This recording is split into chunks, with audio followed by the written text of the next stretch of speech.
জাতীয় বিশ্ববিদ্যালয়ের অধীন বিএড ভর্তি প্রক্রিয়া চলমান রয়েছে এবং এই আবেদন প্রক্রিয়াটি গত 17ই ফেব্রুয়ারি থেকে শুরু হয়েছে এবং আগামী 6 মার্চ পর্যন্ত এই আবেদন প্রক্রিয়াটি চলবে। তো অনলাইনে আপনি কিভাবে এই আবেদনটা করবেন এই বিষয়ে আমি গত 21শে ফেব্রুয়ারি আমার ইউটিউব চ্যানেলে একটা ভিডিও আপলোড করি এবং এই আবেদনের সময় দুইটা বিষয় আপনার লাগবে বা দুইটা জিনিস আপনার লাগবে, সেটা হচ্ছে এক নম্বর অঙ্গীকারনামা আর একটা হচ্ছে ফটো কিভাবে রিসাইজ করবেন। তো দুইটা বিষয়ে কিন্তু আমি খুব সুন্দর মতো করে উপস্থাপন করছি এবং অঙ্গীকারনামাটা সবারই লাগবে, কিন্তু অঙ্গীকারনামাটা সবাই পাচ্ছে না। এই জন্য আমি আমার হোয়াটসঅ্যাপ নাম্বারটা ডেসক্রিপশন বক্সে দিয়ে দিয়েছি, যে যাদের অঙ্গীকারনামা লাগবে তারা হোয়াটসঅ্যাপ করলেই সঙ্গে সঙ্গে কিন্তু আমি তাদেরকে হোয়াটসঅ্যাপের মাধ্যমে এই অঙ্গীকারনামাটা দিয়ে যাচ্ছি। তো বাংলাদেশের বিভিন্ন প্রান্ত থেকে আমার কাছে ফোন আসতেছে এবং হোয়াটসঅ্যাপে মেসেজ আসতেছে এই রিলেটেড সমস্যা নিয়ে।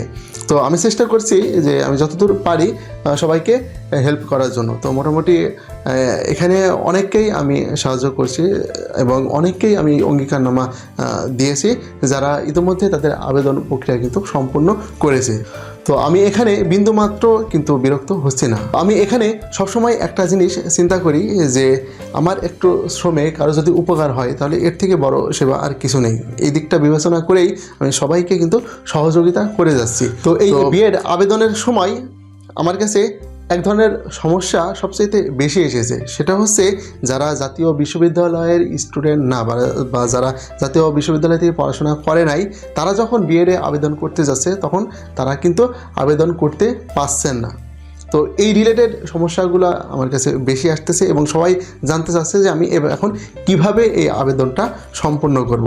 তো আজকের এই ভিডিওতে আমি সেই বিষয়টাই নিয়ে ডিটেলস আলোচনা করব যে যারা জাতীয় বিশ্ববিদ্যালয়ের স্টুডেন্ট না তারা কিভাবে এখানে আবেদনটা করবে। এখানে আমি একটা কথা আপনাদের বলে রাখি, সেটা হচ্ছে আপনি যখন আবেদন করতে যাবেন তখন কিন্তু আপনার ফার্স্ট যেই বিষয়টা আসবে সেটা হচ্ছে আপনার অনার্সের রোল নম্বর। এই রোল নম্বরটা আপনি এখানে এন্ট্রি দেওয়ার সাথে সাথে আপনার ডিটেলস অটোমেটিক্যালি কিন্তু ফিল আপ হয়ে যাবে এবং আপনার ডিটেলস আপনি দেখতে পাবেন। কিন্তু আপনি যখন জাতীয় বিশ্ববিদ্যালয়ের স্টুডেন্ট হবেন না তখন আপনি যখন রোল নম্বরটা দিবেন তখন কিন্তু আপনার এখানে ইনভ্যালিড লেখা আসবে বা আপনার এখানে কোনো তথ্য শো করবে না।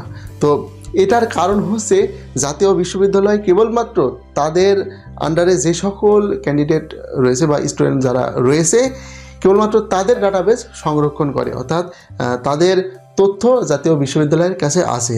আর অন্যান্য যত ইউনিভার্সিটি আছে তাদের তথ্য জাতীয় বিশ্ববিদ্যালয়ে রাখার প্রয়োজন মনে করে না বা তাদের কাছে নেই। এজন্য আপনি যখন অন্য ইউনিভার্সিটি থেকে দেখা যাচ্ছে অনার্স কমপ্লিট করছেন বা মাস্টার্স কমপ্লিট করছেন করে আপনি যখন এখানে অনার্সের রোল নাম্বারটা যখন আপনি এন্ট্রি দিচ্ছেন তখন আপনার কোনো তথ্যই আসতেছে না বা আপনি আবেদন করতে পারছেন না এবং এটাই স্বাভাবিক।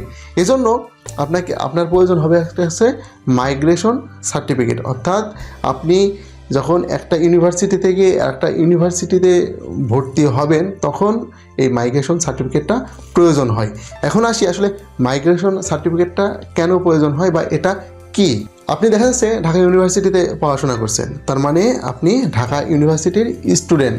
তো আপনি যখন ঢাকা ইউনিভার্সিটি থেকে অনার্স কমপ্লিট করে আবার যখন মাস্টার্স করবেন তখন কিন্তু আপনার মাইগ্রেশন সার্টিফিকেটের প্রয়োজন হবে না, কারণ আপনি সেই ইউনিভার্সিটির স্টুডেন্ট এবং সেখান থেকেই একটা ডিগ্রি কমপ্লিট করে আর একটা ডিগ্রি আপনি শেষ করতে যাচ্ছেন বা কমপ্লিট করতে যাচ্ছেন। এজন্য কোনো প্রয়োজন নেই মাইগ্রেশন সার্টিফিকেটের। কিন্তু আপনি একটা ইউনিভার্সিটি থেকে পড়াশোনা করে বা সেই ইউনিভার্সিটির স্টুডেন্ট আপনি হয়ে যখন অন্য ইউনিভার্সিটিতে আপনি যাবেন বা অ্যাডমিশন নেবেন সেই ক্ষেত্রে আপনার মাইগ্রেশন সার্টিফিকেট প্রয়োজন হবে, কারণ আপনি সেই ইউনিভার্সিটির স্টুডেন্ট এবং তাদের ডাটাবেজে আপনার তথ্য সংরক্ষণ করা রয়েছে বা আপনার রেজিস্ট্রেশন সেখানে রয়েছে। এজন্য আপনাকে আবার নতুন করে এই ইউনিভার্সিটিতে রেজিস্ট্রেশন নিতে হলে বা ভর্তি হতে হলে এই মাইগ্রেশন সার্টিফিকেটটার প্রয়োজন হবে।